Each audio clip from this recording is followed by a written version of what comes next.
everyone. I am still seeing a lot of our attendees logging on, but in terms of interest of time, I figure I'll get going with the introduction statements of today's webinar so that we can have as much time as possible for our keynote speaker and our panelists today. Welcome everyone to this first webinar in the WFAD and Carlton Hall Consulting Prevention Series. My name is Regina Mattsson and I represent WFAD. We are a multilateral community of NGOs and individuals, and with over 320 member organizations in 60 countries, we join hands in strengthening prevention, increasing access to treatment, and promoting recovery. So this prevention series is a joint effort between ourselves and Carlton Hall Consulting LCC, and we will cover various topics once every 2 weeks from today and up until November, with support from fantastic speakers from across the globe. We've had the great pleasure of working together with Carlton Hall to organize a series that ensures that not only different topics within the field of prevention are highlighted, but also to ensure that voices from various regions are heard throughout these 5 webinars. Today, we are excited to have you with us on this first webinar in the prevention series, where we will start off by highlighting the foundation of prevention through prevention science. So to go quickly through the agenda, we will start off today with our keynote speaker, who will speak for about 35 minutes, leading us into a panel that will take up the rest of the time. We will ensure that this is an interactive webinar, and not only having your questions be answered, but also to provide time for you to share your own expertise on the topic. And we ask you to do so by introducing yourselves in the chat box and sharing your experiences. There's also a Q&A box that will be open for your questions. You can ask them anonymously or with your name, and you can even raise your virtual hand and we can ensure that you can speak and say your question out loud. So right now, we would like to ensure that we have time not only to hear our panelists, but to ensure that we can answer all the questions that come in. So we will ask you to bear with us and extend today's session with about 15 minutes at the very end. And we hope you can stay on for this. So before we get started, I have the great pleasure to introduce today's speakers, and we'll go through them one by one before our keynote takes the stage. So first of all, I see that my colleague Cressida is changing the screen. Our keynote speaker, Dr. Silly Sloboda, is the president of Applied Prevention Science International. She was trained in medical sociology at New York University and in mental health and epidemiology at the Johns Hopkins University Bloomberg School of Public Health. Dr. Sloboda worked for 12 years at the National Institute on Drug Abuse in several capacities, finally as the director of the Division of Epidemiology and Prevention Research. Dr. Zilli is an expert on the prevention of substance use and has broad experience in research related to at-risk youth and to the evaluation of treatment and prevention programs. Dr. Zilli was the founder of both the Society for Prevention Research in both the US and the EU, and has published broadly in the field of substance use epidemiology and prevention.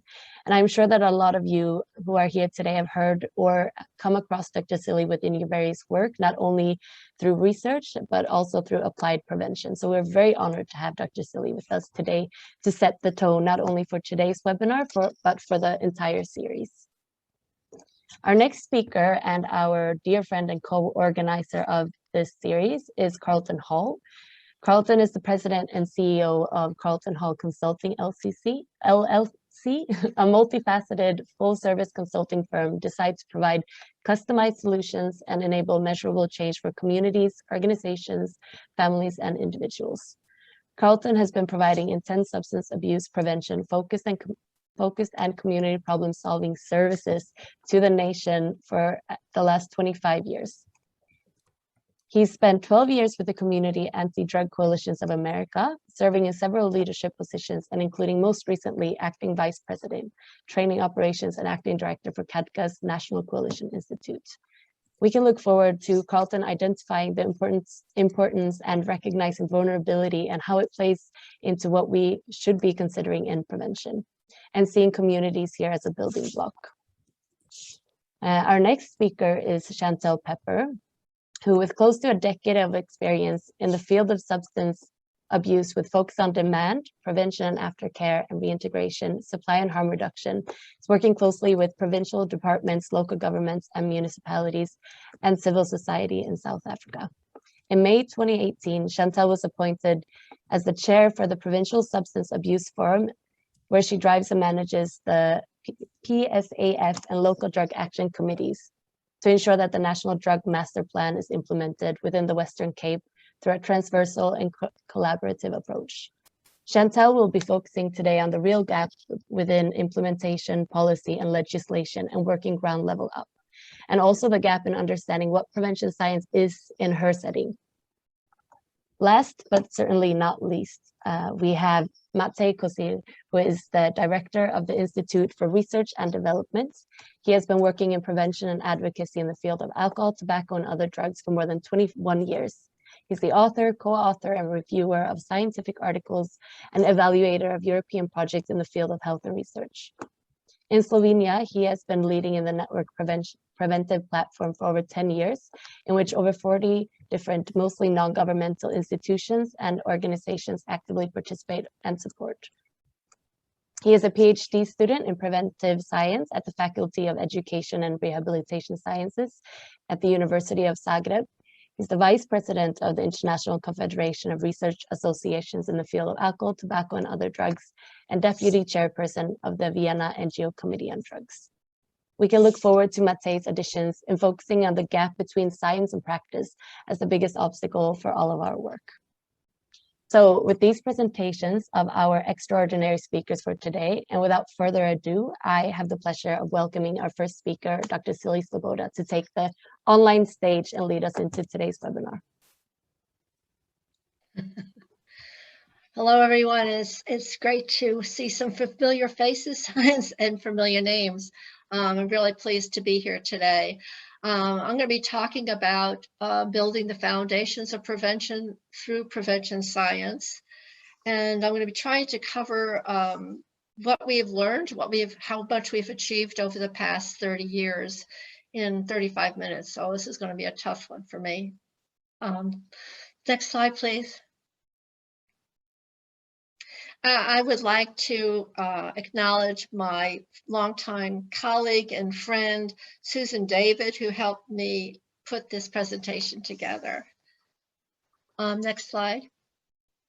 So what I'm hoping to cover today is, as I said, to talk about the 30-year evolution of prevention science and its application to evidence-based interventions and policies.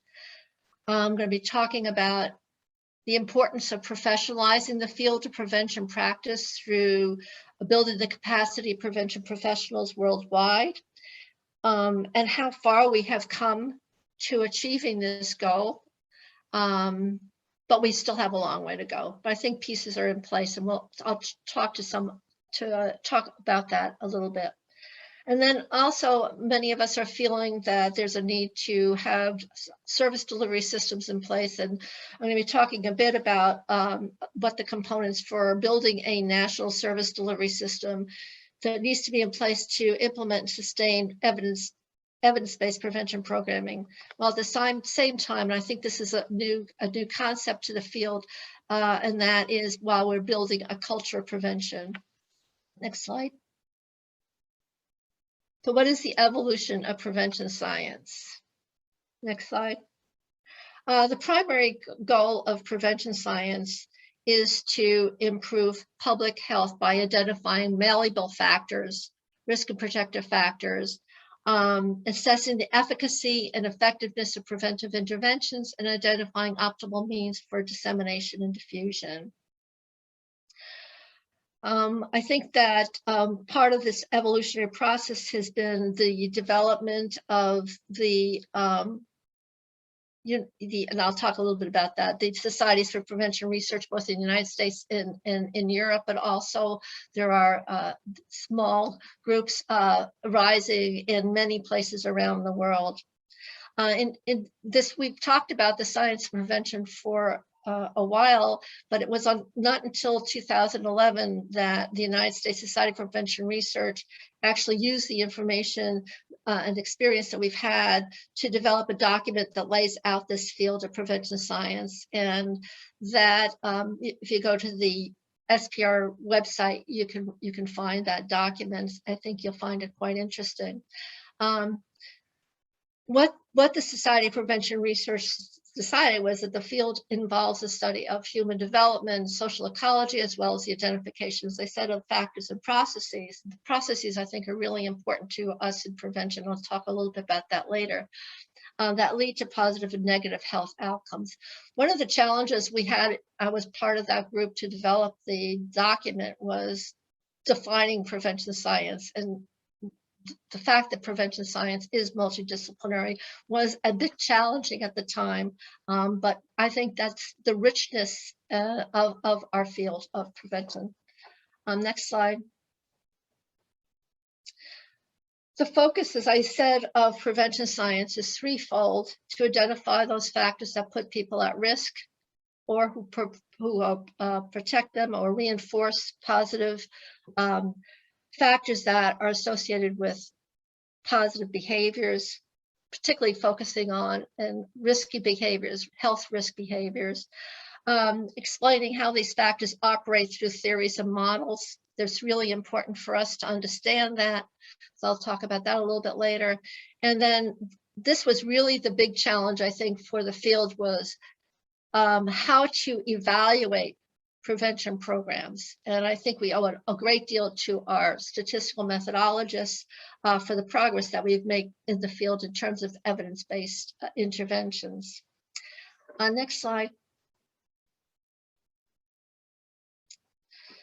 So prevention science reflects both research and practice, and it's multidisciplinary, as I mentioned. And therefore, if you look at any of the research that's done in the field, you'll notice that usually involves a transdisciplinary team that make it more comprehensive and meaningful for prevention practitioners, particularly, so that you understand what happened during the intervention, why it worked. I think that's really important for us. Next slide. So how do we put science to work for prevention? So these sciences help us in many ways. First of all, epidemiology. Sometimes when I talk to practitioners about epidemiology, not even practitioners, even my colleagues who are prevention researchers, they feel a little overwhelmed. But really, what's really important is that epidemiology really describes what the problem is. And understanding that problem and understanding who's involved and what the etiologic factors, what are the causes, and what are the consequences of the problem, are really helpful for us in designing, not only designing prevention interventions, but for practitioners to decide which is the best intervention to use for that particular population. Having prevention definitions and principles in place that explain behaviors and how we can intervene to interrupt the trajectory towards negative behaviors like substance use is also extremely important for us to understand as part of science. Next slide. It's also important for us to not necessarily be methodologists, but for prevention practitioners to understand what methods are used to demonstrate how evidence-based prevention interventions and policies are shown to be effective. Because then they become your spokesperson for prevention science, and for particularly in community situations, if they're part of a community coalition, they have to work with other groups and convincing other groups of why it's important to implement this particular intervention as opposed to another intervention. And of course, being a researcher, I think monitoring and evaluation approaches also are very helpful for us to understand.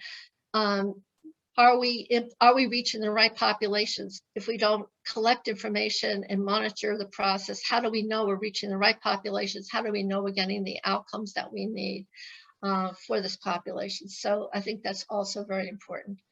Next slide. So that's the science part, but be also the skills and competency part is the other part of being an effective prevention professional.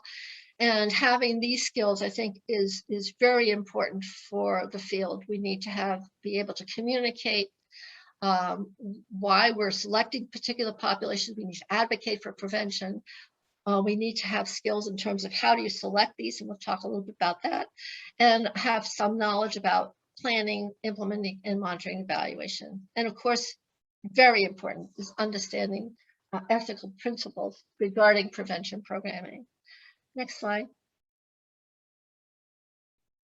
So what is this evolution of prevention science? So the field, as you can see, has come a long way in the past 30 years. The Society for Prevention Research was established in the United States in 1991. And we established it as a place where prevention researchers could come together to share their research and their expertise.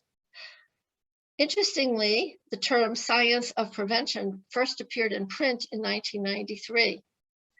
In 2010, the European Union Society for Prevention Research was established, and other similar groups, as I said, have been evolving in other parts of the world, including Australia and Brazil. However, it wasn't, as I said, until 2011 that the U.S. Society for Prevention Research actually put the standards of knowledge for prevention science on paper, and it was accepted by the Complete Society as well as the European Society for Prevention Research.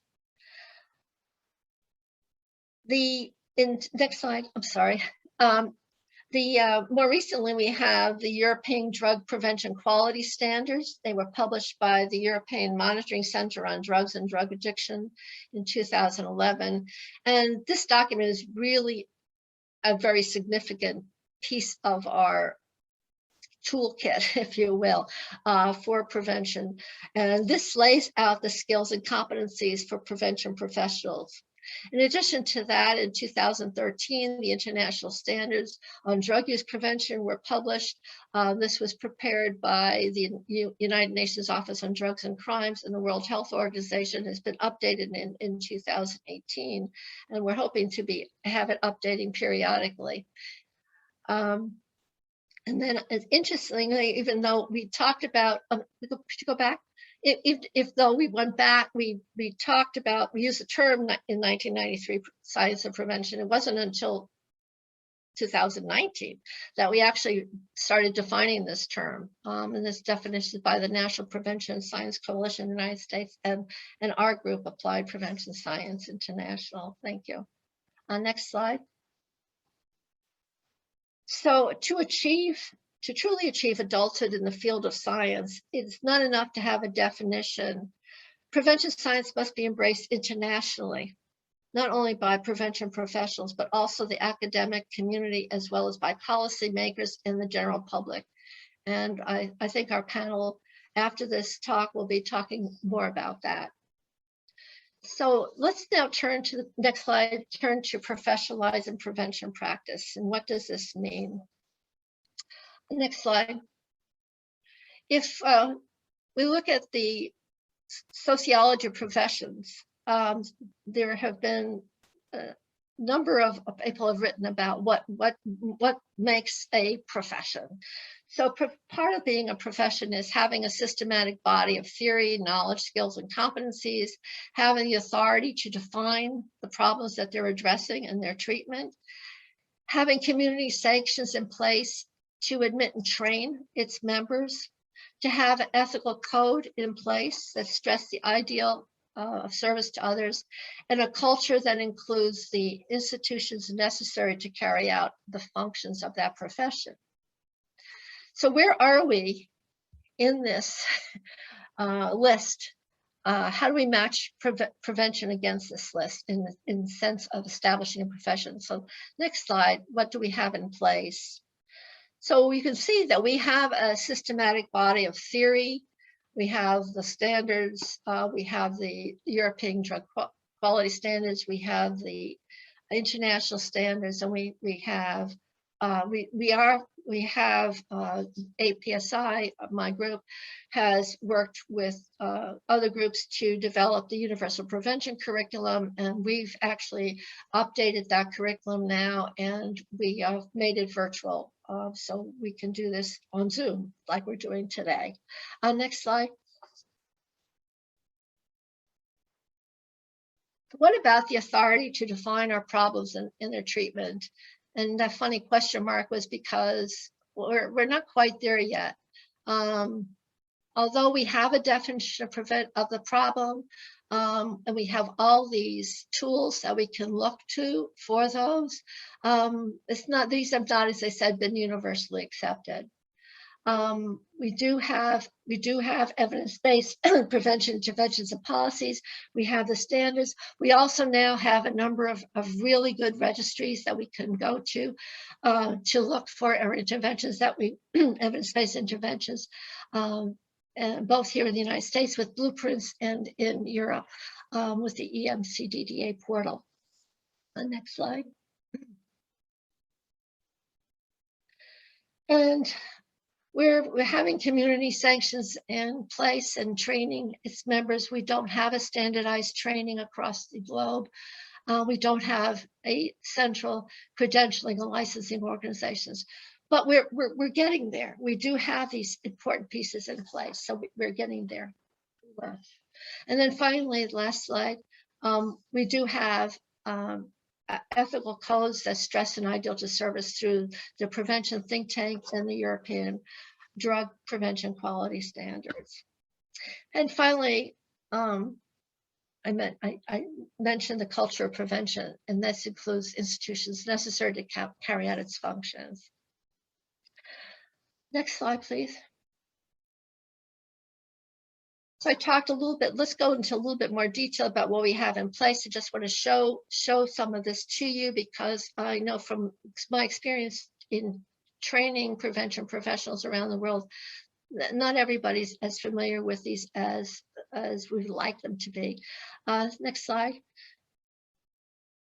So you may have seen variations of this model that serves as a guide to prevention professionals, showing what the skills they need, what the processes are in terms of putting evidence-based interventions in place. And this model is an adaptation from the European Drug Prevention Quality Standards. And it's important because it reminds us of what prevention professionals need to do to help prevent substance use in their communities. They need to be doing a needs assessment. That's where epidemiology comes in place, selecting interventions, preparing for implementation of the interventions, all across the whole system to monitor what's going on, and then finally to do some evaluations. And they don't have to be rigorous randomized controlled trials, but just to see, are you getting the at least the short-term outcomes that you need to have from the intervention? Because if you achieve those short-term outcomes, the likelihood of achieving the long-term outcome of impacted substance use is going to happen. Next slide. So you can see how the prevention science on the left in this schemata, epidemiology, intervention, development, and research methods, how this align with the prevention tasks of the prevention professional, and then the role of the prevention professional in terms of making things happen in the community. Next slide, please.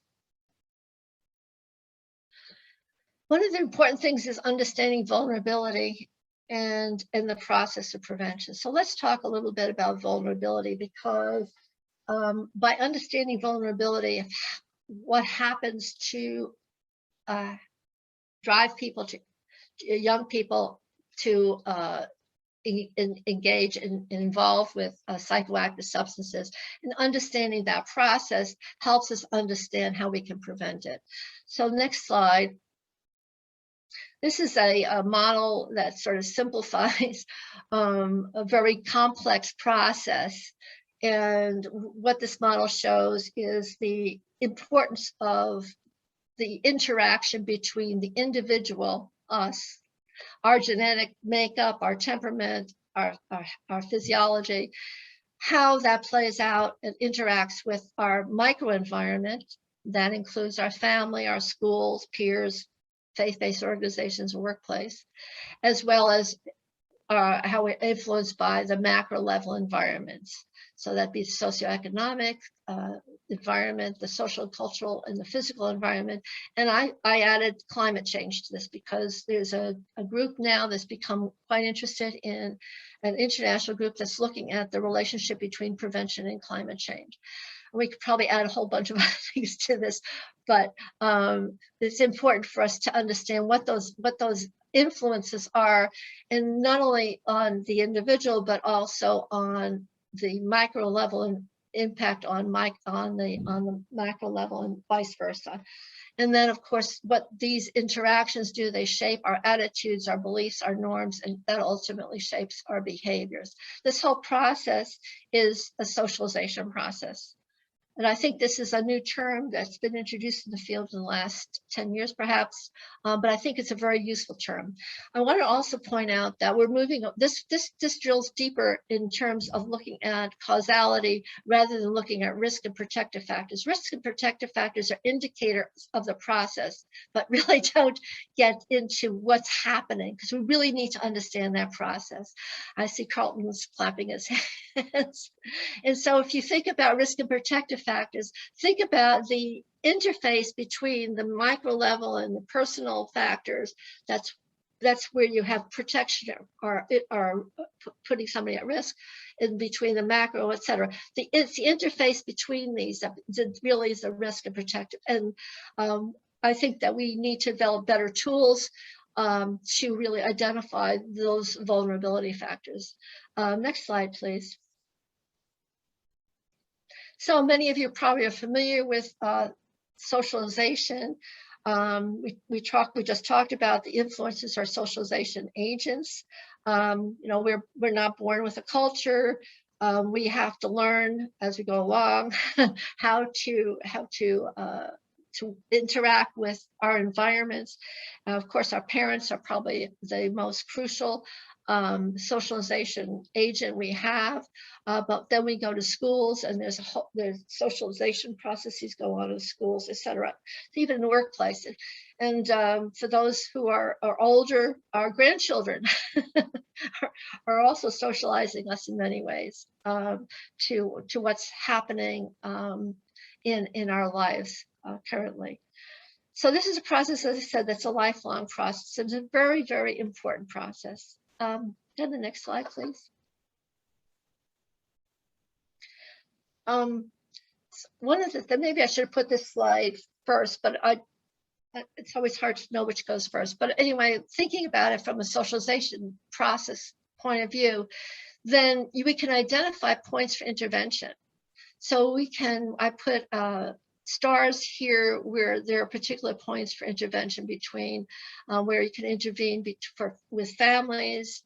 We can intervene hopefully in the physical environment, for instance, but also to directly interface with an individual, say in a classroom or in some kind of a setting where you can intervene in the process of prevention process. Next slide.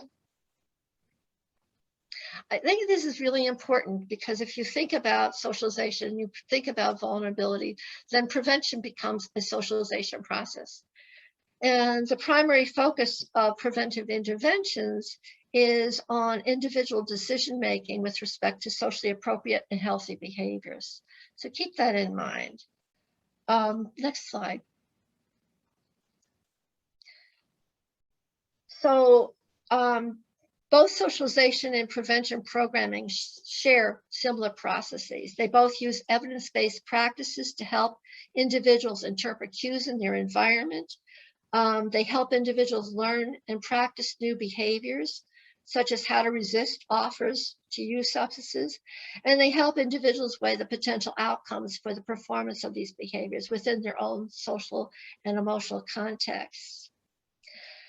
So just to explain what this means, in positive socialization, parents or caretakers use appropriate parenting skills. They help their children understand the right and wrong behaviors of their society. They support pro-social attitudes and behaviors. Teachers help students take on the role of a student and to be successful in the classroom and encourage learning and working with others. We could go on and on about that. So when prevention interventions address children and adolescents directly, let me step back a bit. So prevention professionals work with parents and families to improve their socialization skills, to make it a more positive experience for the child. If you, for those of you who know, for instance, the Good Behavior Game, that program trains teachers to be better socialization agents in helping the student adjust to being a student, that taking on that role successfully. In addition, as I said, prevention professionals, when they're conducting interventions, say a school-based curriculum, they are actually socializing the students directly to help them make sound decisions about, in our case, the use of substances. I think that that's where I see the linkage, and I think that's understanding the process that are involved in about engaging in behavior of substance use, for instance, and the socialization process. You can see that there's a great deal of overlap there. So next slide. So prevention professionals may either train key socialization agents at school, such as parents or teachers, or they can, next slide, directly engage. So I think these are really important, that prevention professionals have this dual role. Next slide. So how do we translate these processes that we're talking about into evidence-based interventions and policies? Next slide. We're just at the 10-minute mark now. Sorry to interrupt. Okay, thank you. So we're very fortunate to have the international standards. Next slide. The intent of the standards is to summarize the scientific evidence that we had to date, and to describe effective interventions and policies, to identify the major components and features of a national substance use prevention system, and ultimately to help policymakers worldwide support evidence-based programs and policies and systems. Next slide.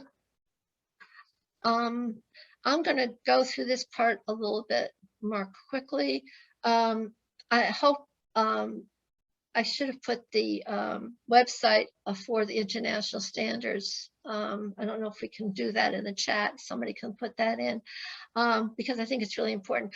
What I've done in the next couple of slides is sort of made charts of what you will find in the standards, and this isn't what it's going to look like. But what's important about the standards is that they're looking at it from a developmental framework. So you have, you're looking at the infancy to early childhood, middle childhood, early adolescence, and adulthood. So looking at what's available for those particular age groups in different settings: family, school, workplace, community. We also have health, although we don't have much in the health area. And then looking at the target populations, the universal, selected, and indicated, which is related to the risk status of the target group. Next slide.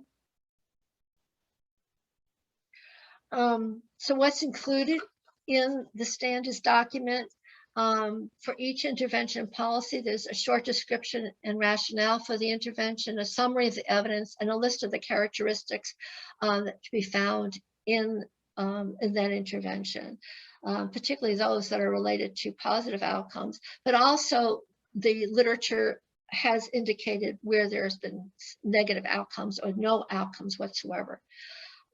Next, oh, it also has tools, resources, lots of appendices that are attached to the international standards, and they're worth looking at.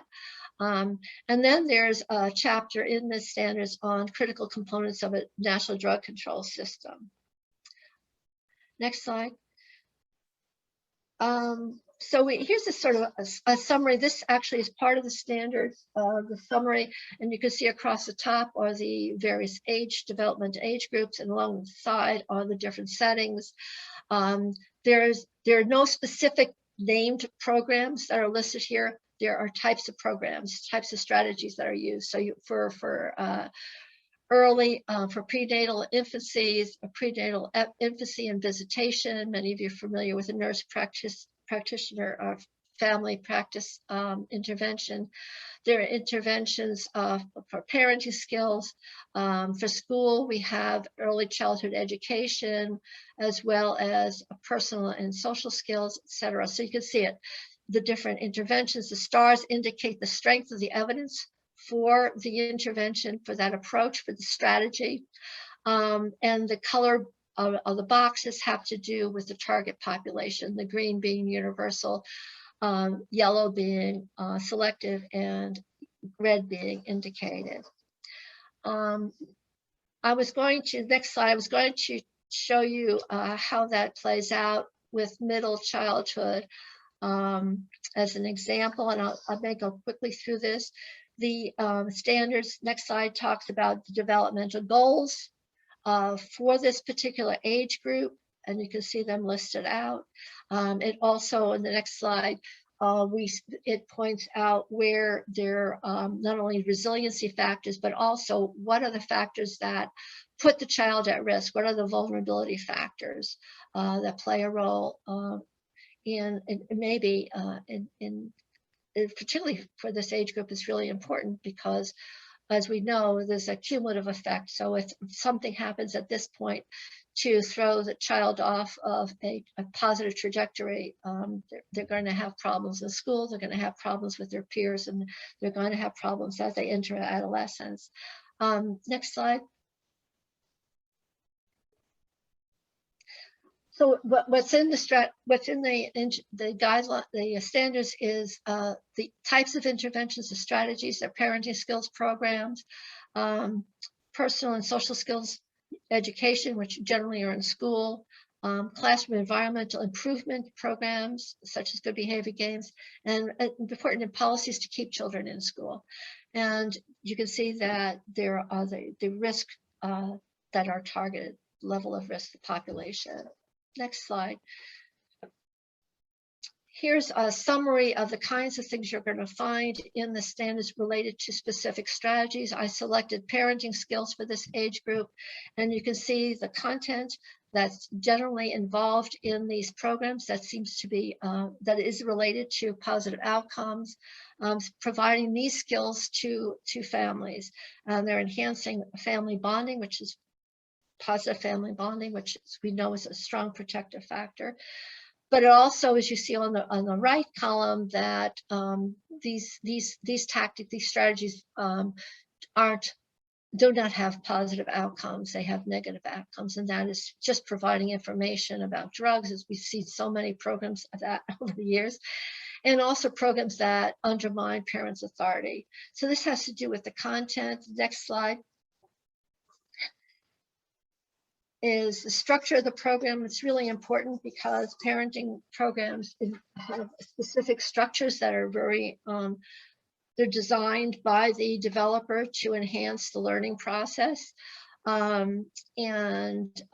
very interactive, highly interactive. Generally, it's parents alone, children, and then combining the groups together. So they have 3 different sessions going on in a program. On the right, again, what had negative outcomes, where you exclusively focus on the child and not the family. And if you lecture, like I'm doing now, also the delivery is really important. And consistently, you'll see across the board, all these strategies really need trained instructors. So the poor outcomes have to do with poorly trained instructors. We won't get into fidelity of implementation. That's a whole other topic that would take hours to talk about. Okay, next slide, please.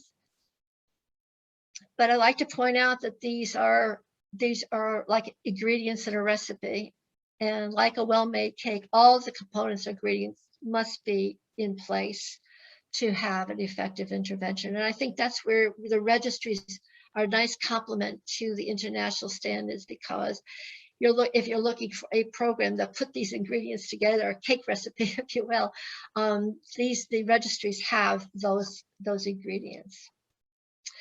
Our big challenges, and this is where I want to focus on, and I quickly, is getting, next slide, please, are the challenges, is the knowledge gaps that we have to address.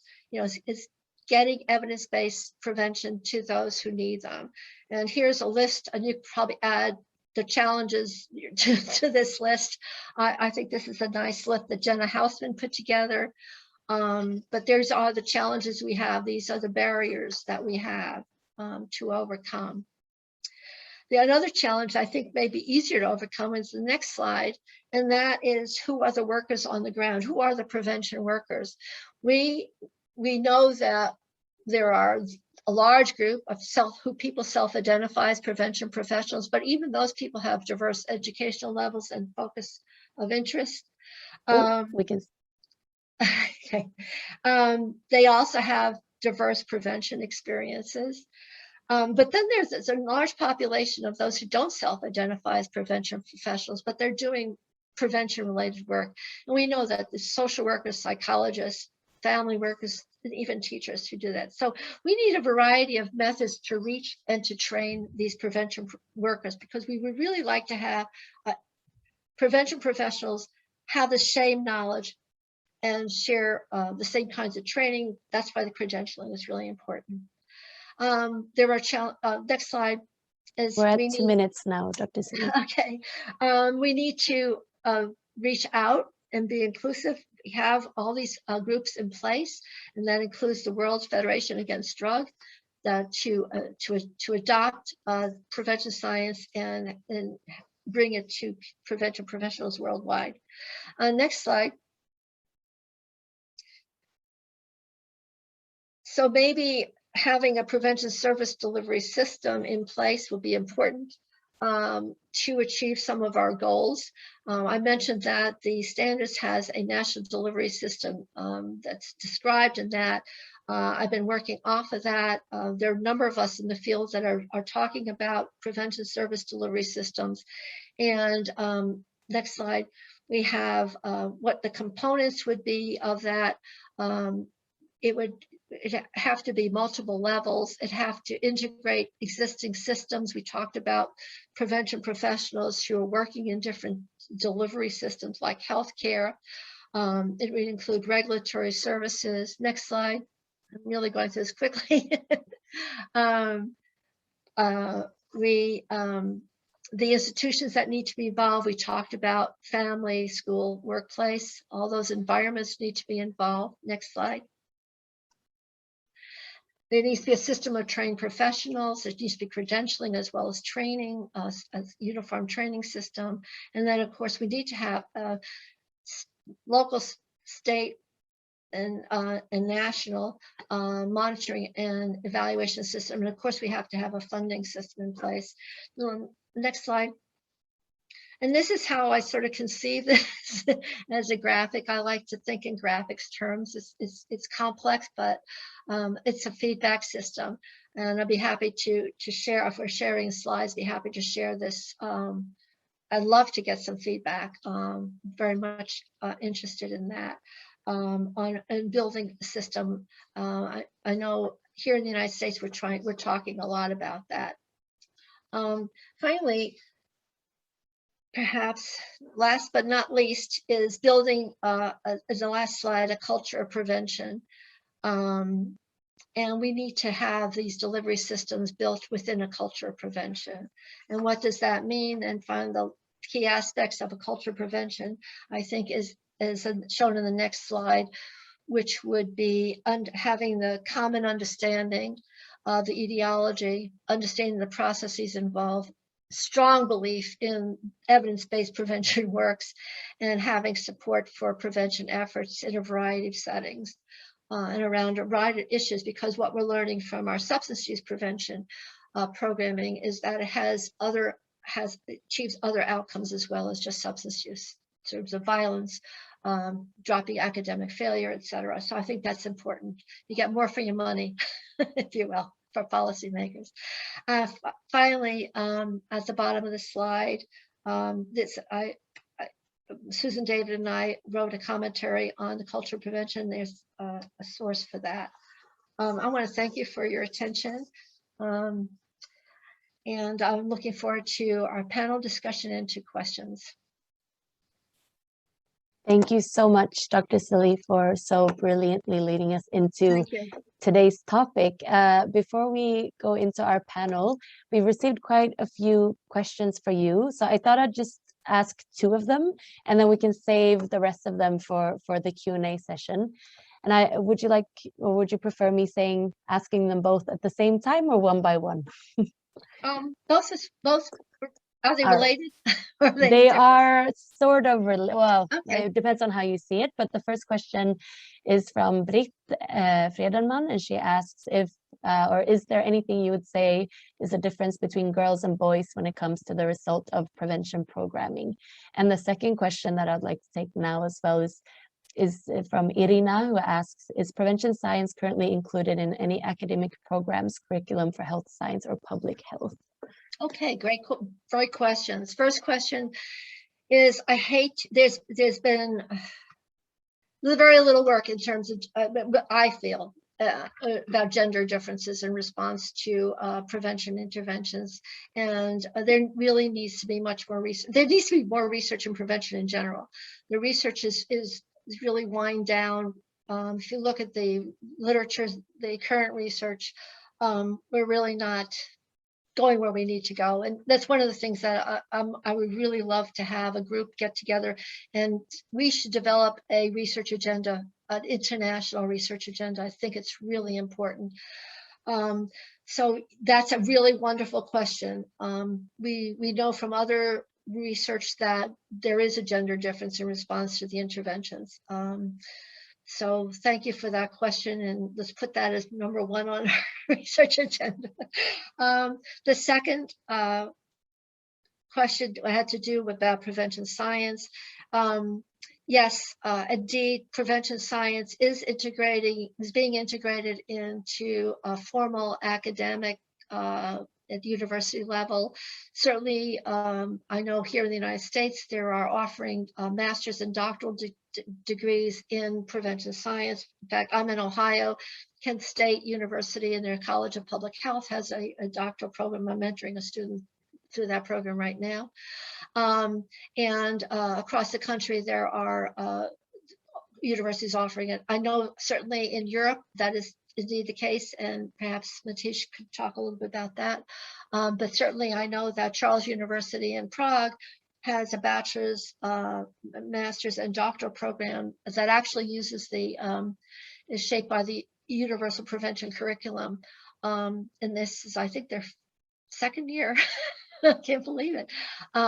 So yes, there are programs around the world that you can access. I hope that's helpful. Thank you so much, and thank you again for being with us here today. We will now start our part of the panelists sharing your expertise and views. And to begin, I would like to ask you all the broad question: what would you like to add to the topic based off of your experience, role, and perspective? And we will give each of the panelists about 10 minutes, and then we will open up for questions and make sure that we answer all the questions that have come in as well. I would like to ask Matesh to take the stage now to share with us your experience. Happy to have you here. Yeah, thank you very much for the invitation. I'm really glad and proud to be part of this important prevention group. And I have been involved in building or bridging this gap between prevention, science, and practice almost all my career. So. And this bridge is still not built, so there are still a lot of holes and gaps in between. So there is a lot of work for us in the future. Definitely, we are not yet there where we want to be. And there are several questions I want to include in our discussion. important issues regarding bridging this gap between science and practice. We know pretty much well, also from international standards and also from other publications and scientific work, what is very likely ineffective or even harmful in prevention. So the first thing we have to ask ourselves, is it ethical to continue with that kind of interventions?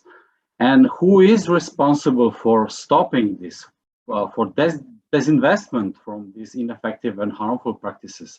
So I think this is the most important part, not doing harm to children, adolescents, and also to adults. So I'm pretty sure that this is the most important question in our work. So we have to disinvest from ineffective and harmful practices and persuade policy and decision makers to invest in evidence-based interventions. And this is the hardest part of the work. So we need to have very good knowledge and skills on advocacy, how to persuade and convince policy and decision makers to first start discussing about it, to putting on a political agenda, then start drafting some strategic policy documents, legislation maybe, and start with funding and implementation of evidence-based practices. This is the hardest part, and from my own practical experience, I have to say. And also sometimes I have feeling, not only in my country, but also at the international level, that we are focusing too much on very small extent of risk behaviors or problems like substance use or maybe mental health, etc. But there is a much broader spectrum and framework which we have to discuss about in prevention science and practice. And according to the recent NASEM report, NASEM is, for those who don't know about it, it's National Academy of Sciences, Engineering and Medicine in the United States. And they actually repeated or emphasized the framework which is based on definition of O'Donnell's about optimal health. So optimal health is a balance between physical health, emotional health, social health, spiritual health, and intellectual health. So all 5 dimensions are important while we are discussing about evidence-based prevention. So we have to make it much broader discussion on prevention from scientific point of view and also from practical point of view. So this is, I would say, a new paradigm of discussing about prevention in the future. So this set a good starting points for us to discuss about future of prevention. And then Zili already mentioned the importance of education and training of prevention workforce. Extremely important, because the level of knowledge is very different. Most of people working in prevention doesn't have even minimum level of knowledge and skills to work in this field. Unfortunately, still, after many decades of struggling and efforts by us putting in this field, still most of people in prevention doesn't have minimum level of knowledge and skills. So we have to focus and strengthen this part of our work. Zili also spoke about a culture of prevention. I would add here also culture of evaluation. And I'm not speaking about process evaluation, counting trainings and participants and satisfaction of participants with the training, but outcome evaluation. We have to measure our work. We have to realize that without measuring our work, we have no idea how successful we are in prevention. We can assume or we can think that we are successful, but after measuring, we can realize the real effects of our work. So we have to incorporate this culture of evaluation in our daily work. So we have to ask ourselves every day, all the time, are we effective? Are we doing something which is effective, which has some outcomes at the end in our target populations? So extremely important questions as well. But nothing is realistic without sustainable funding of evidence-based prevention. In our advocacy work in Slovenia and also at the international level, we try to convince and persuade policy and decision makers to relate funding to evidence-based interventions and standards, so that you get the money if your work is based on minimum quality standards. So that should be the main political focus and funding in funding schemes at national, international, regional, local level, whatever you think it's important in this field.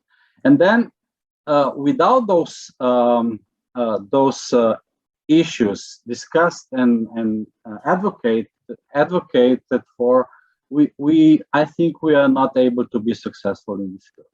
So we will struggle all the time, jumping and screaming and convincing, shouting to everybody, but without taking into consideration those issues, I think we have no chance to be successful in the future. So that's pretty much all from me from at the beginning, but I can join later on also next discussions. Thank you. Thank you so much, Matej. You lift some very valuable points here in terms of not only measuring the outcome evaluation of our work, but and bringing up funding as well, which are two very much key topics here. I see there are some questions coming in, but I will ask you to bear with me, and we will have a Q&A session after our speakers. And I'd like to welcome Chantal Pepper to give your take on this. Thank you. Good afternoon, good morning, everybody. Thank you for having me, really, Regina and Carlton and the World Federation Against Drugs. I think it's really important to start the conversation that we are currently having, no matter how small. I find over the years, by engaging, everybody on this level and advocating for it, that is really just the start. And you never know what will happen, emanating from this discussion that we're starting now. And it's really critical, and there's a big need for prevention science. We really put on the platform the same as treatment or harm reduction, for example. It's been really getting some, momentum, even in South Africa. So I'm really here just to give you practical examples of how all the stuff that Dr. Zili and Matej has now mentioned. I am a government official that has got a big responsibility to implement our national legislation that is written by National Department of Social Development, in other places called Social Welfare Services.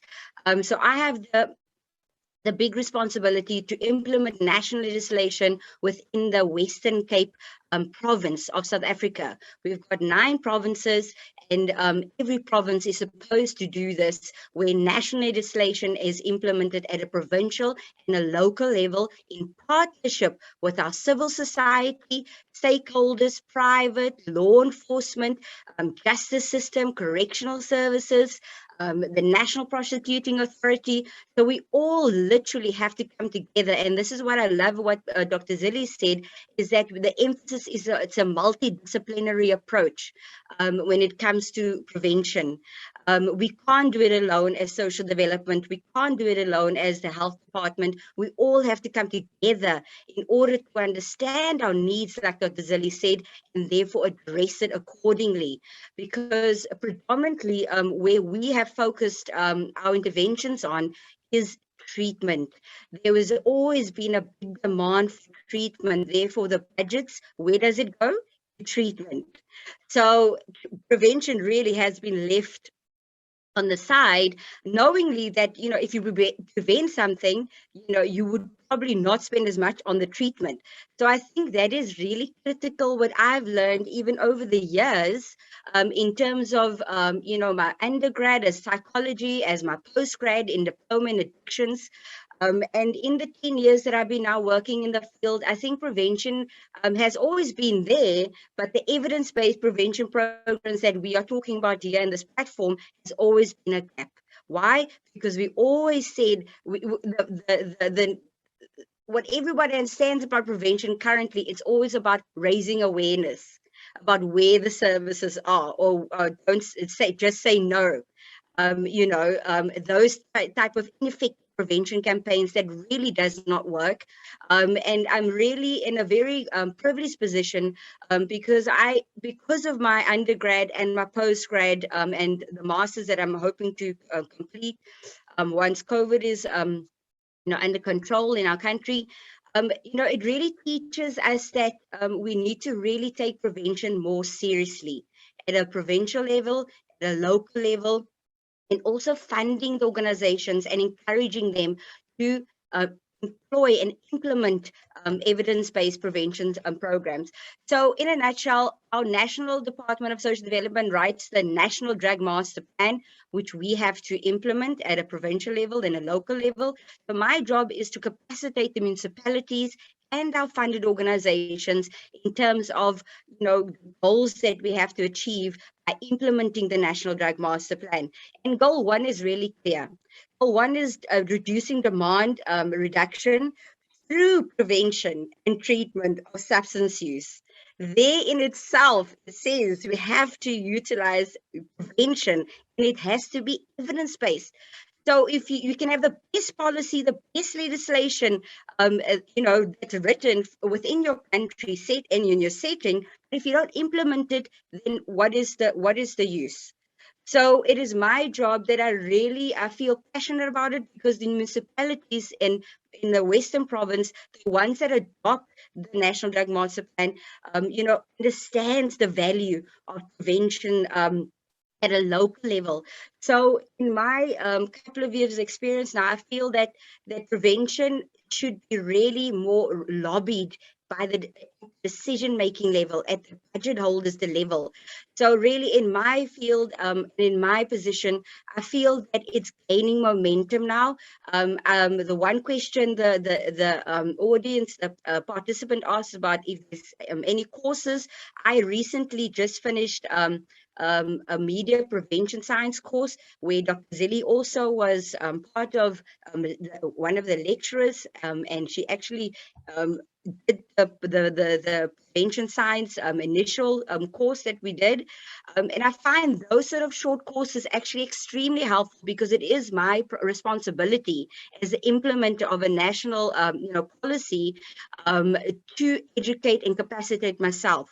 And through that, I can understand better on how to educate the real professionals on the ground in order to guide them and support them and encouraging them to use evidence-based prevention programs. And I'm really proud to say that the City of Cape Town, for example, has in fact that. They did a needs analysis. They did the implementation cycle, like Zilli mentioned earlier. They did a needs, a resource assessment, and then they felt that they needed to implement an evidence-based prevention program, and they incorporated the Strengthening Families program that has now been going on for a couple of years now, and they can start seeing the impact within their communities that are doing. So as province and the municipalities, we can work hand in hand together to really, and this is why I say, people like myself that are in the positions within government, we need to get educated on what best practices are, so that we can encourage and guide and support the municipalities to do the right thing in partnership with our funded organizations. So it really is juggling a lot all the time, especially for people like myself in this position. It is challenging, but it is doable, because once we strengthen the network, you'll see everything starts connecting. Like, for example, Dr. Zilli, I'm working now with her, and through her work, I understand prevention science better. And now I can assist the people on the ground with the right information. And I think once you have someone, like myself, in positions in other provinces or states, I think the flow of information, about prevention science, evidence-based prevention science, will become easier. And it is a constant back and forth. You know, it will never be easy. It will never go away. But as long as we have the foundations now that Dr. Zille and all the amazing professionals that has worked tirelessly over the years, in 20 years, that it is now the time to really lobby for prevention, evidence-based prevention programs within all our settings. And it is possible, participants, to really work together in all fields. You really just have to, my advice to all the municipalities when they start their implementation cycle or their local drug action committees is always work with those who want to work with you, because the rest will just waste your time and you'll get frustrated and you just feel like you're not gaining any ground. So that's just the one example that I'd like to share with participants. And I know South Africa is a developing country. We do have a lot of infrastructure in place, but where our problem areas are, where we're really struggling, you know, our marginalized communities. So culture, the past, everything is interlinked, like Dr. Zille said, with the risk. We have to identify the risk and and really understand, you know, evidence-based programs that you implement in schools as well. Education has to be on board, which is a critical component in terms of prevention work that we have to do in all settings, in all countries. And I think, you know, that is really why I say prevention is becoming, for me, a critical component that we really need to encourage, you know, everybody from the leadership, political leadership, right down to the social workers. We all need to be on the same page. And that is my cue. I'd like to say thank you so much again for this opportunity. I really see this as the beginning of greater things to come. And I'm really proud to be part of this panel and Dr. Zille leading the team as well. So thank you so much, Carlton, as well, for initiating this webinar series. Thank you, everybody. Thank you so much, Chantel, and thank you for making sure that we all know that we need to take prevention more seriously and showcasing the sort of capacitating municipalities and organizations in a multidisciplinary approach. And we cannot do it alone, which leads us perfectly into Carlton's input for today's session. So Carlton, over to you. Regina, thank you so very, very much. And let me just share with everyone, everyone on the screen that you are seeing are heroes of mine. I am just thrilled to be able to have the opportunity of sharing this time with them. Dr. Zille, thank you so very, very, very much for your friendship, as well as for an extraordinary presentation. You have altered the way I look at prevention, and you altered the way I think about this. And so I only want to introduce two ideas based upon what Matthias just said and Chantel has said and what Zille has said, to just provoke a bit of conversation that I hope we might be able to get into and to engage folks in conversations. Dr. Zille, you introduced this notion to me a good while ago around the importance of understanding vulnerability that you brought up today. And in the context of that happened to coincide at the exact same time as I became a grandparent for the first time in my life, right? And so I visit my children to visit my grandchildren, which is the most extraordinary thing in my life. But when I go into their homes, I find that they have altered the entire environment, that it's no longer conducive to me. So for example, when I try to go down the stairs in their homes, I can't open up this grate that they have in front of the stairs, right? And when I actually try to open up cabinets to get a snack, there's all these locks and they have these child-proof areas where you can't even plug in your phone to charge in. And so what that suggested to me is that I was not the priority in that environment. They prioritized the most vulnerable population in that environment. And in the context of understanding that, I really became fascinated by two critical ideas that I've been trying to talk about across the country and anywhere we've had the opportunity to speak, and that is the notion of the relationship of prevention in identifying the most vulnerable within our populations, and secondly, prioritizing where they are most vulnerable. In other words, what are those environments in which they become most vulnerable across the lifespan? And this notion of making prevention obvious is something that I think is critical to the work that we are all doing. So I want to share just a couple of ideas. I have just two slides that I want to share just to anchor this idea here, and that is that Dr. Zilli spoke to us a great deal about the science of prevention and the application, and this is something that we've all been familiar with for a good while. Understanding these notions is critical, but I should suggest that what we have focused on a great deal are those first three steps, quite a bit. And what Dr. Zilli was really bringing to us is the notion of expanding upon that and building upon that to ensure widespread adoption of this work. And this is part of what Matij has also kind of begun to spoke about, and Chantella spoke about in her fashion. And I think that there are some critical things that we need to think about in prevention as we are attempting to engage folks. I've kind of assumed and acquired a phrase that Dr. Martin Luther King began to share around what he referred to as mass direct action. I'm reframing as mass strategic participation in prevention. In order to be able to do that, I think we have to do four things. I think we have to begin to help our folks translate and clarify this thing called the science of prevention so that they might be able to prioritize better. I think we need to help our communities engage, as Chantel has mentioned, at the grassroots level and also at the legislative level, but to focus locally, which means that we have to concretize how we are employing prevention science. Thirdly, I think we need to be able to help our communities define what their strategic leverage is in order to actually move the needle in terms of the things and the types of behaviors they're trying to suggest, and that is to strategize, right? And so we inform the workforce by helping them to strategize. And then most importantly, I think we have to begin to share with folks that it has to go beyond risk factors, protective factors, and all these things, all these frameworks. And we have to be able to engage effectively beyond those that we are currently involved with.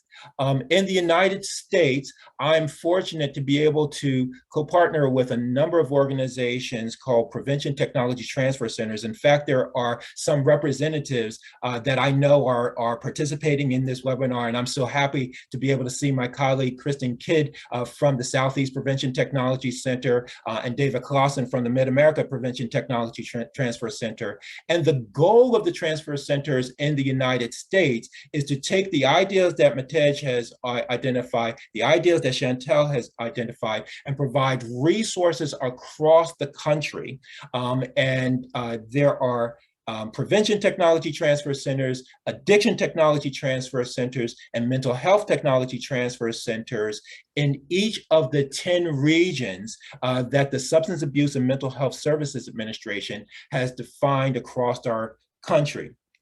They are extraordinary resources, and it's just one example of how we in our nation are attempting to take the science that Dr. Zilli has spoken about and help to translate that to tools and resources and practical applications across the nation with the help and the hope of making sure that we're able to reduce the impact of substance misuse in our nation. And so I think I wanted to just introduce the fact that these technology transfer ideas have also now just begun to look at how they might be able to have an impact internationally. So now there are international technology transfer centers that I think many of our participants can become aware of. And so I just want to introduce those ideas and then begin the conversation with our panel. Matej offers some extraordinary provocative questions and ideas that I think we can begin to get into. And I would love to hear Zillie's response to some of the questions that have been posed. So with that, I'm going to turn it back over to my colleague, Regina, to take us into this. Thank you so much, Carlton. It's always a pleasure to hear you present, and thank you for being with us today, and not only today, but in the process of planning for this fantastic series. I agree with you. I also want to hear the answers to some of these questions, and we have received some in the Q&A box and some in the chat box. So I'll do my best to ensure that we have all of them answered. I reckon we can start with one from the chat box, because the Q&A we can all see here, and you can perhaps decide yourselves which one you would like to answer live. You can either press the answer live button or just sort of wave to me. But let's begin with the first question, and this is the wave. Let's do the wave. We can begin with a question from Lena Harake, who asks how to strengthen cooperation in multidisciplinary approaches. One stakeholder has seldom a holistic responsibility. People consist of many different needs. Who would like to begin? Perhaps Dr. Zillie, I can force you to to begin to answer this. That's one of the challenges, of course, is bringing people together from different disciplines. I guess one of the core issues that I've noticed, this is more experiential than it is, I don't know, research. Sharing they have to have a common goal, common objective, and I don't know. It's been very hard. We all know there are people who view the world this way, and then you have to find the people who view it this way, I guess, to bring them to the table. And they're there. It's identifying them and find them, and that could be done through professional associations, it's through conferences, it's sitting down and chatting with people. I think that's really I don't know. There's no like listing that we can go to that. Carlton, you look like you have a response too. I'm going to defer to Chantel, because I saw that she had a reply as well, and then I'll add to what Chantel offered. Thanks so much. Yeah, look, in South Africa, provision has been made in our Act, a chapter specifically dedicated to the provincial substance abuse forums and the local drug action committees. So there in our legislation, it says that we have to work together. So it has made provision, and how we actually communicate that at the forum and a local level my job is so difficult. Yesterday I had a workshop with one of the municipalities, and one of the key objectives or the barriers that they always like to throw in my face is that they say municipalities in the Constitution, Schedule 4 or 5, they're not supposed to be delivering social services or looking at those sort of issues. That was the first question, that was the first statement that I had to now take it. Okay, what do I deal with this? How do I deal with it? And how do I convince a municipal manager who has the budget and the power in order to make a difference and working together with the municipality? So those sort of questions I always get asked. If your legislation doesn't make provision for that, then unfortunately you will have a tough time bringing all the right role players together. The Act actually makes it very clear for everybody. It actually outlines who needs to be part of the committee from a municipal level right to a provincial level. So if your legislation is there, who is implementing your legislation? And that's another barrier that countries might face. So they're not as lucky as like let's say myself, who has experience, who's qualified in the field as well. And that also you must remember, a lot of the government officials, they might be social work degrees, but they don't necessarily have the expertise and the specialists in substance use disorder. So they again also have those sort of barriers to overcome. So that legislation should be there. If it isn't there, that is also another big barrier. And indicators in the different departments, in the annual performance plans, is non-existent in most of our departments. But that too is another barrier. Thank you. There's a mixture in the U.S. of going from grass tops to grass bottoms approach towards doing this. I think there is an important need for those of us who are within this field to really understand how important it is for us to begin to clarify exactly what is the goal, what is the objective of what it is that we're doing, and ensuring that as we are reaching out to these various sectors, that everybody plays a role, plays a specific role. Not everyone is intended to do the same thing. And even though we're applying the same tools, the way we apply those tools has to be geared toward the local context and settings that and the culture, as Dr. Zilli spoke to us about around that. And so really identifying how we play a critical role in helping folks to translate and see that they have a role to play in this thing that we're referring to as prevention science. And we have to do a better job of that. And I see Matej, and then there are a number of other comments that I want to make sure that we're able to get to. Yeah, I have very short comment. Maybe sometimes in practice, it's important to bring it to the lowest level. So for example, multidisciplinary or multi-sectoral approach is very easy to explain. For example, if we have children or child with mental health issues and early criminality activities, etc., if we bring together at the same table social counselor, social health center, and maybe police as well, they can solve problem much easier than each of them alone. Right. But that's the point. So bringing them together, sometimes it's I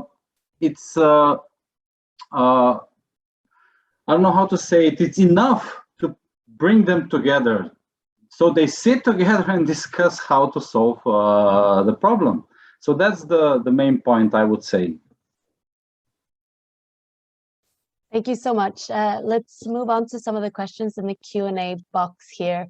I wonder if we can put two of these together. It's from the same person. The first question is, how do you balance the system in ensuring a coherent prevention strategy? And then to add then, how do we measure and review effectiveness of the intervention policies? That's a Zilli question.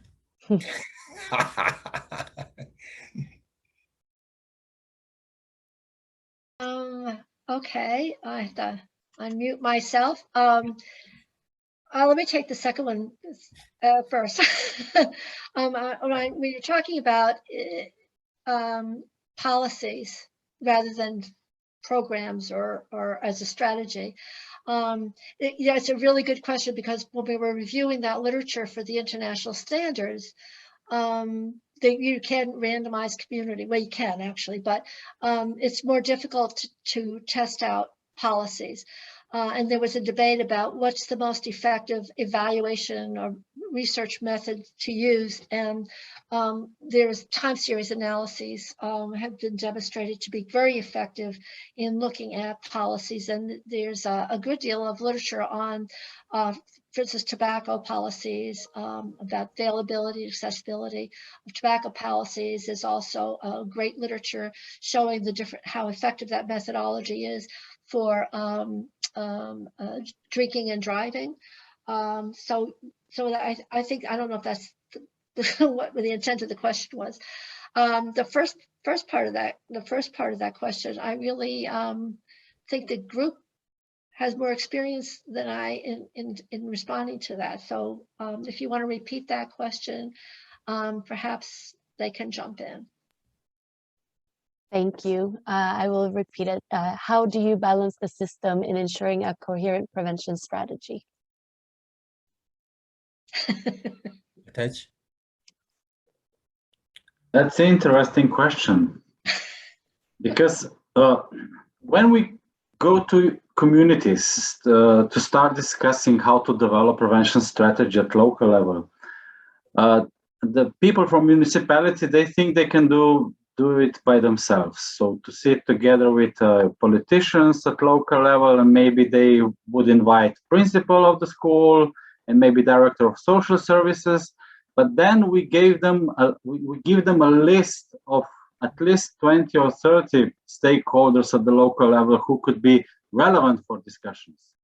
also religious organizations, sport clubs, culture clubs, music schools, whatever you can imagine, all those who participate in socialization of our children and adolescents, or also parents as well. So we are also in a socialization process all the time.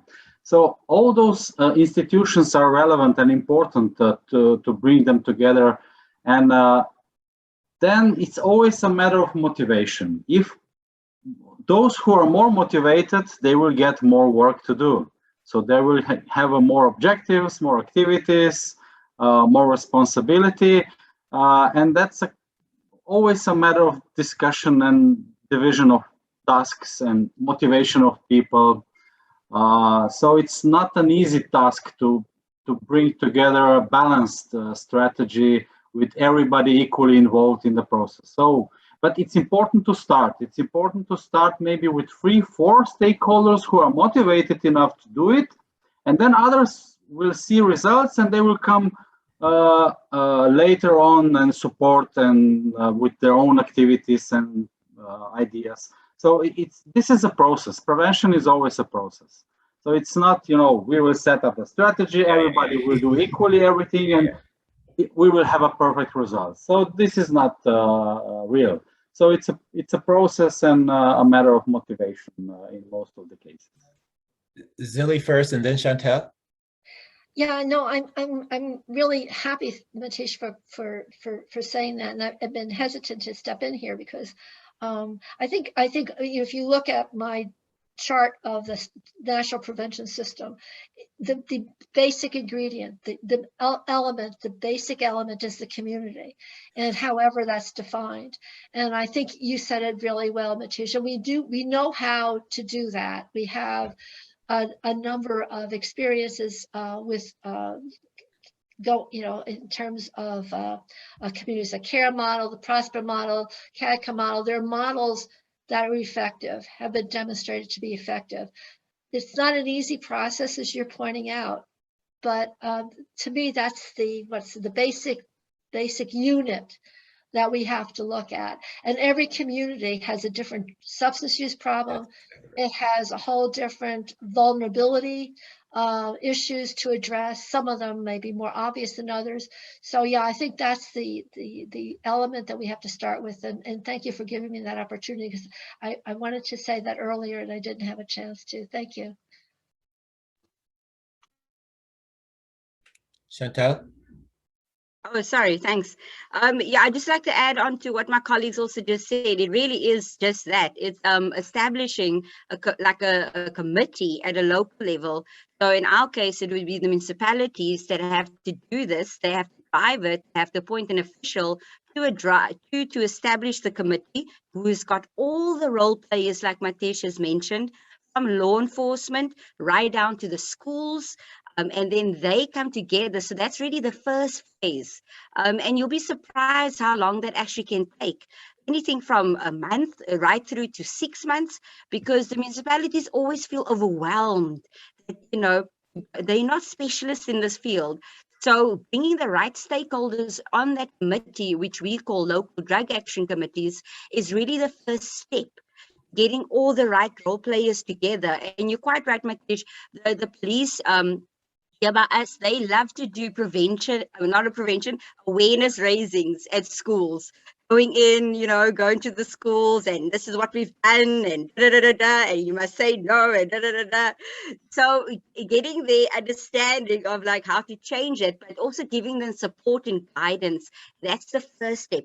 So when the municipalities have that established committee with all the relevant stakeholders, it becomes easier to draw up your strategy, to address your alcohol and drug problems within your communities.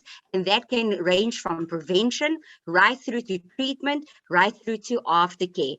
So it's the continuum of care that in the end of the day will really show that's an impact. And of course, like Zilly said, the needs assessment is key. You cannot do any action plan without a needs assessment first, because every municipality, every grassroots levels is very different, and they have different resources and different budgets. I think that's also very key to remember. Thank you. Thank you so much, Chantal. And I'll move on to the next question. And then we also have a very good sort of final question in the chat, looking more forward. But before that, let's ask the question, young people don't like being told to say no to drugs. How effective are advocacy programs in prevention strategies? And it's a little bit what you're going at there, Chantal. So perhaps you'd like to begin. No. I was going to say Dr. Zili really explains it very well. So I think perhaps I'll give her the platform to highlight that about the youth and the evidence-based prevention programs designed for the youth specifically. There isn't a lot of research to support these approaches. I think that there are ways of involving young people in prevention programs that have demonstrated effectiveness, and I think you need to look for those. Matej? Yeah, I'm pretty often involved in such discussions when people come to me and they're angry on me because I said that they're doing wrong. And I always say, look, guys, science is not on your side. So take some time and look to some other directions. There are ways, a lot of different ways to implement some evidence-based practices. So don't stick with your 30 years ineffective work. Improve things and look to other direction as well. So my statement is always, sorry guys, science is not on your side. So. However, there are programs that do involve young people. And so it's not that all these evidence-based programs don't involve young people, but they have specific roles. In fact, there's suicide programs that use peer leaders. There's student assistance programs that use peers in the school, but they're trained and they work with adults, and that's really important. And they have clear roles, and so we should be so dismissive, but I know exactly the kinds of programs you're talking about, Matej. It's how the kids come in, and also I think a pretty strong policy in schools, for instance, is school policies about substance use, and having youth involved in that process, I think, is really important. To have children involved in schools in decision-making roles, I think helps them bond to the school. So, but they have to be within the right context. Yeah, we understand a number. We understand a number of things that are required in order to make sure that we're engaging young people well and effectively, regardless of what the program is or the opportunity what would happen to be.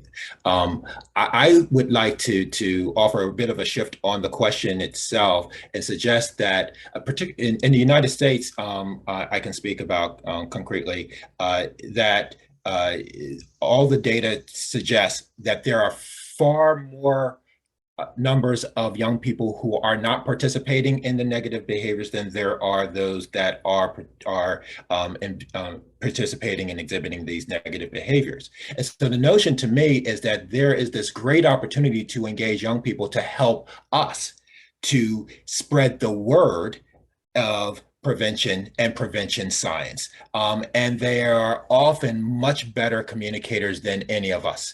And particularly during in these times in which young people are engaged digitally in all kinds of ways and methods that I am completely unfamiliar with. I would simply suggest that if you don't know how or what the next or the latest TikTok dance is, we may not be the right people to spread the message to this current generation. So we have to engage young people in a phrase that I like to utilize as prevention influencers, if you will, to make sure and put them at the lead, allow them to take the tools and the science that we have, but share them in ways and methods that are completely engaging. And that may not exactly get to the question that you have, but I think that it's important for us to think about ways in which we might be able to have young people partner with us in spreading the messages of prevention. And there are a number of organizations that are doing that particularly well. Actually, I'm trying, I started an outline for a book for high school students on prevention science. We are thinking alike. Very good.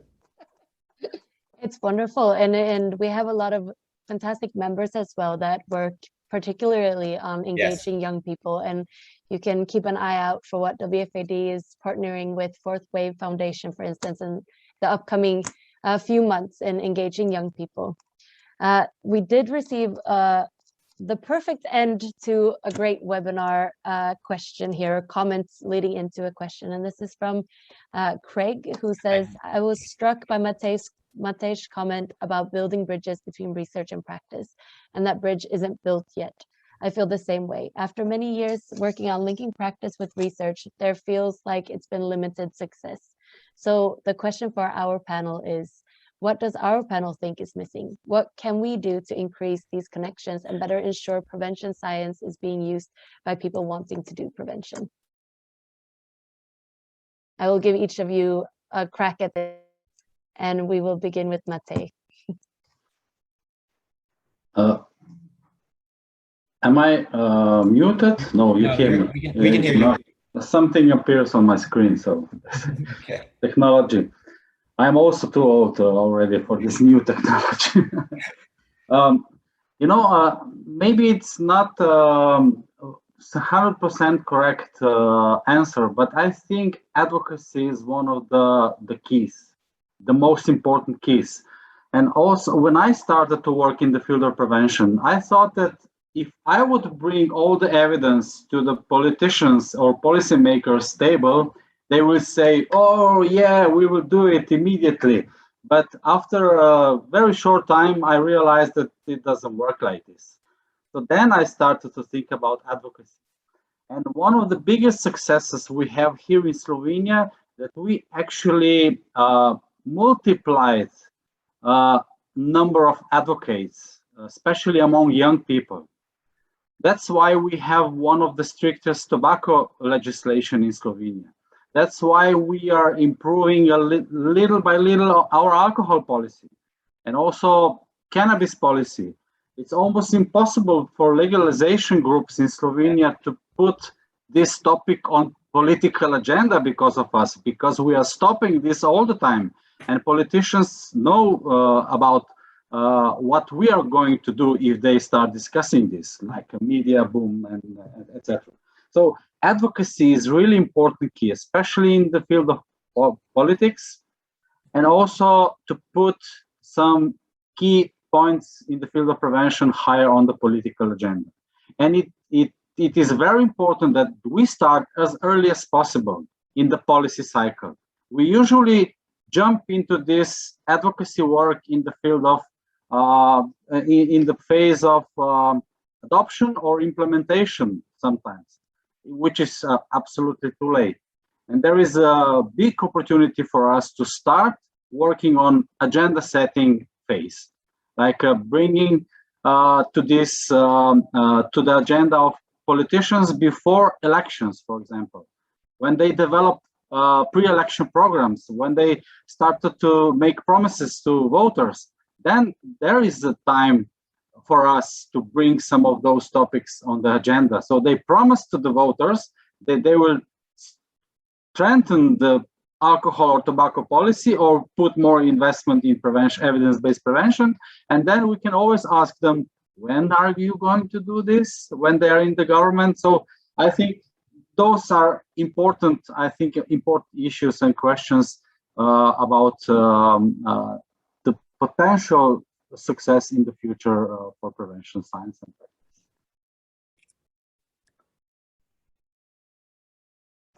I was too long, yeah, sorry. It was perfect. I'm just trying to see if anybody's making a wave. I see Dr. Silly has unmuted herself.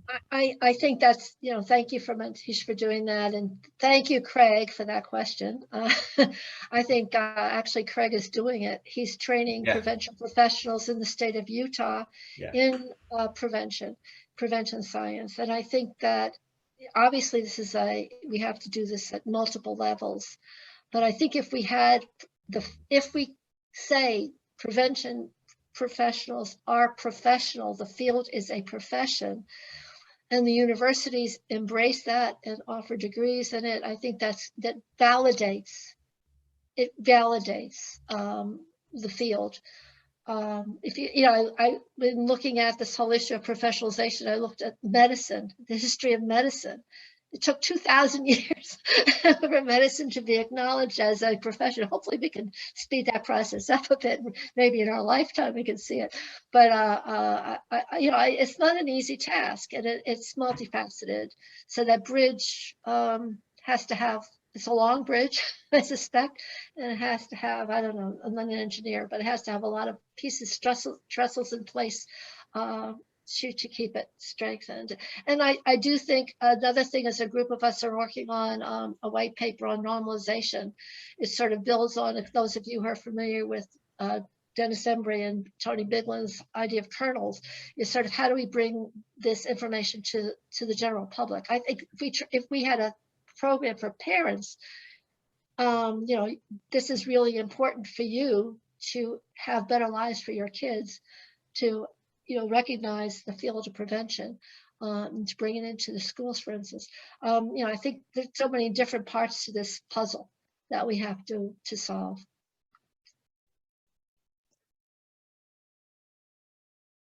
Definitely. Chantal, would you like to add something? No, I think the colleagues covered everything, but just to reiterate, it really is a multidisciplinary approach, but putting it into the university's tertiary education really is key. Especially, we have developed a curriculum for addiction at two of our top universities in South Africa, University of Cape Town, as well as Stellenbosch University. That has changed my world because I did it about 9 years ago, and without that, I don't think I would be where I am today. So we do cover prevention in that postgrad diploma, but I think it's like Dr. Zilli said, and my question, we have to get it as a master's degree or an honors degree or some sort of specialist degree, like how social work has this clinical social work component, and that will fall under the honors degree. So I really think that is definitely, but I really want to end it off on a positive note. I think from now compared to 5 years ago, we've really come very far. And I think we are heading in the right direction because now we are really gaining momentum. And I really just feel positive for the future in terms of prevention, but always target leaders, never give up on the leadership. And as government, we have got so much red tape and protocol that we also have to adhere to. So just be patient with government, but also just know that find that right person to work with, and you can do wonders at a provincial, national, or a local level. So great work, Manish and Dr. Zilli and Carlton and Regina. I really feel proud to be part of this groundbreaking, prevention science webinar series. So thank you. Chantal, thank you so very, very much. And I'll just share my last thought and turn it back over. One, I'm extraordinarily thrilled by the conversation that we've been able to have and the participation of those who joined us for this time. I know many of the leaders that chose to use their time to be with us, and so I'm really gratified by that. In the work that I've done for the last 25 plus years in this field, what I found is that that prevention is even more than a science. Prevention is a craft. Prevention is something that we can get better at, and we're all getting better at it. And I think there are 4 areas that might help us to move even closer to what Craig has put forward. This is what I've discovered. I think we got to do better at translating and clarifying our role. I think we have to do better at helping folks in communities to focus locally on what is going on for them and how this relates to their setting. I think we have to do a better job of helping folks define what their strategic leverage will happen to be. The strategic leverage in Mombasa is going to be very different from the strategic leverage in Brussels, for example, or in Utah, right? And then lastly, we have to make sure that we put a greater emphasis and expanded beyond the usual suspects that typically come to these kind of conversations, and how do we reach beyond ourselves and engage the broader population in this conversation of change that they are directly relevant to and related to. And so those are the ways that I think we move further, Craig, and what it is that you have to offer. And we have 4 more sessions that Regina, I'm sure, is going to share and talk to us about. The best of the best is coming to join us, folks. So come on, please come back and bring your friends to this. Thank you so very, very much. And my great love and appreciation to all that participated. And so back to you, Regina. Thank you so much, Carlton. It's always great to have you end with some closing words. I couldn't have possibly done it better myself. So I will leave us here with this flyer for our upcoming webinars. As you can see, it's once every 2 weeks and on different topics within the great field of prevention. And I hope that you can all join us. We will send out a registration link with the follow-up together with a recording of this fantastic webinar that we've had today. So thank you again on behalf of Carlton Hall Consulting LLC and WFAD. Thank you for being with us today, for sharing your knowledge and expertise, for sharing your comments and questions in the chat box, and to our fantastic speakers today. Hope to see you all again very soon, in 2 weeks to be exact. So thank you so much. Thank you so much.